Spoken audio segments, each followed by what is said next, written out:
Hey everybody, Ant here from Shed and Blues, and this is a Monday roundup. At the weekend, we saw Chelsea play Leeds in the FA Cup semi-final with a much-needed win. A good result in the end, semi-final, so we go through to the final at Wembley. Callum McFarlane, he did what any sensible coach would do under those circumstances. He went back to basics. He played a 4-3-3. He, as I thought we should have been doing before, there was no room for two wingers and Cole Palmer and a centre forward in the team. So Cole Palmer drops to the bench. We play with two wingers and João Pedro comes back in, and what a breath of fresh air João Pedro was. Incredible stuff and excellent play all round. If only he could have topped off his performance with that fantastic move that Chelsea had when he really looked like he was trying to walk it into the goal, and Leeds ended up closing him down. But what a goal that would have been. And then behind him there was the double pivot, Caicedo and Lavia in front of the defence, and then Enzo in front of them. And Enzo again, he was pivotal in the win. He had a good game and just shows what he can do when he's placed in the right team with the right formation. And let's not forget the team. I think, they played for the occasion, whereas at Brighton they threw the towel in. So and then look, the back four important. So to counter the aerial threat of Leeds, and we know that they've got an aerial threat. So he played two big central defenders who were good at heading the ball, Tosin and Chalobah, and it worked. We whilst Leeds did have a few good chances, we largely shut them out, and goalkeeper making some key saves. So I think we have to give a big thumbs up for the goalie. He made the difference, and every one of those saves, on another day could have gone in or taken a deflection or something, then we would have been in a different situation. But good result. No goals conceded. That's a massive step forward that we haven't seen in such a long time. And then we get the goal when we create something going forward. So a good result there, and onward we march to the Wembley final, where we're going to play Man City. Now, the interesting thing about the game against Man City is that Man City are in a title race and they've got to stay focused right till the end. Now, as it stands at the moment, the FA Cup final is being played before the end of the season. And so Man City could easily have another two games to play after the FA Cup final, which could distract them and make them think about those and give us a little bit of a chance. Because, let's face it, head-to-head, Chelsea-Man City, on any other day, I think we haven't beaten Man City since the Champions League final back in, I think it was 2021. And they're on a rich vein of form at the moment, looking really good. And so it'll be a tall order. Having said that, we know that we tend to step up our performance when we play better teams. In general, that tends to be the case, as we saw with the 1-1 draw against Man City. Was it 1-1 or 2-2? Can't remember now. Earlier in the season, when Callum was in charge again. So we can hang on in there and we could give them a run for the money. So I think, looking forward to a good game in 2 weeks' time.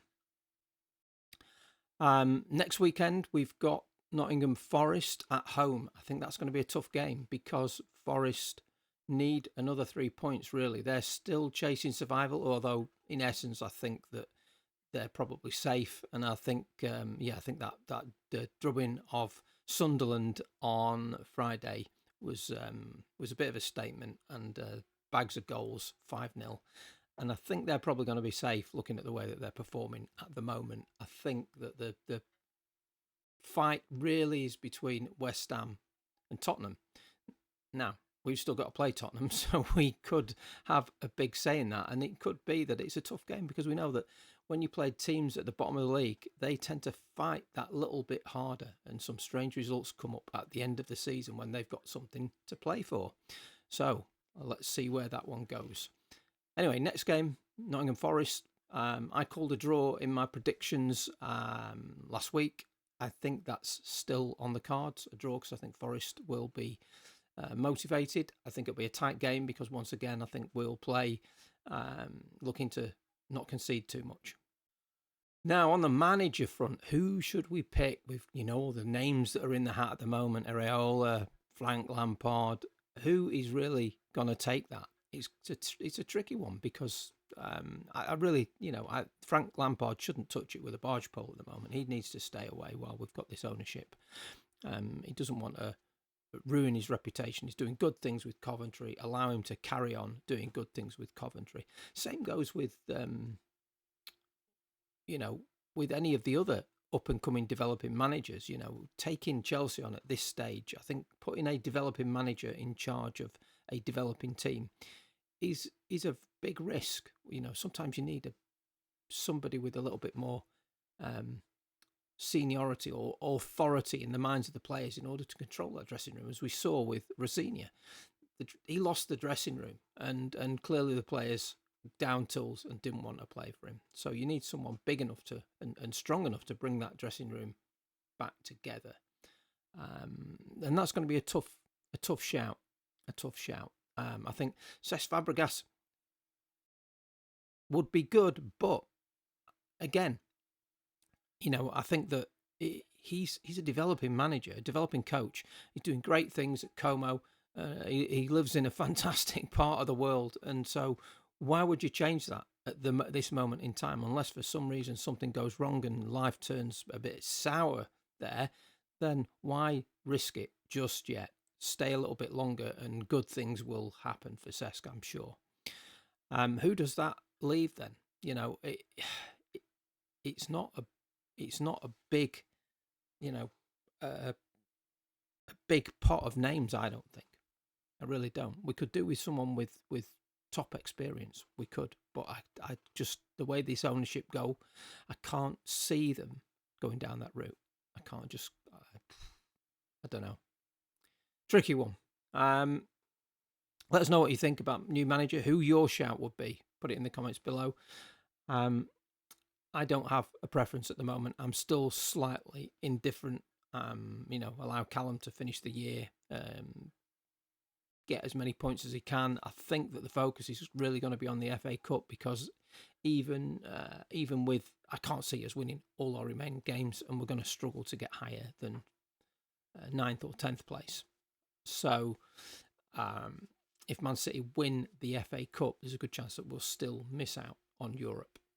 So getting through and winning the FA Cup final is our best chance of getting a European place for next season. Player ratings from the game at the weekend, we'll have to give to the top 3 players would be Robert Sanchez. I think he was fantastic, as I've just said before, with his display. He made some important stops. It's quite funny, actually, with Robert Sanchez. He is an excellent shot.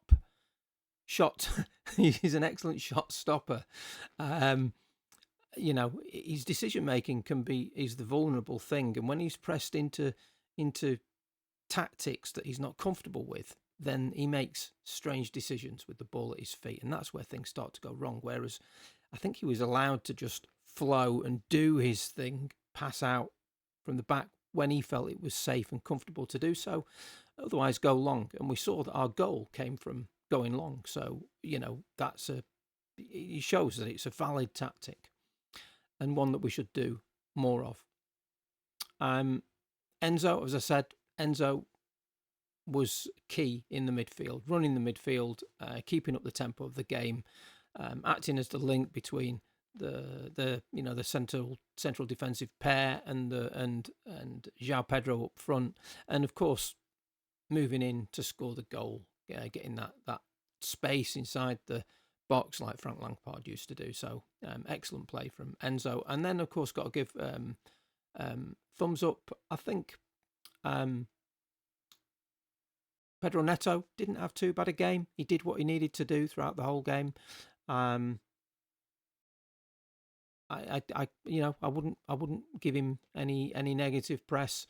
João Pedro again was excellent. His ball control is sublime at times. His movement, and he gets about physically. He's good, much better than I ever thought he would be in that number 9 position. At the back, I thought Tosin and Chalobah had good games. I can't really fault them. They're in for a 6 or a 7. Garnacho, again, he was a little bit disappointing. I felt he had quite a bit of the ball early on, but he's so predictable. He fails to take the ball round players. He cuts back inside, and then so many times his ball didn't find a man. He was just, I don't know. I don't know what they're going to do about Garnacho. I know everyone's pressing for him to be sold. Is that the right thing to do?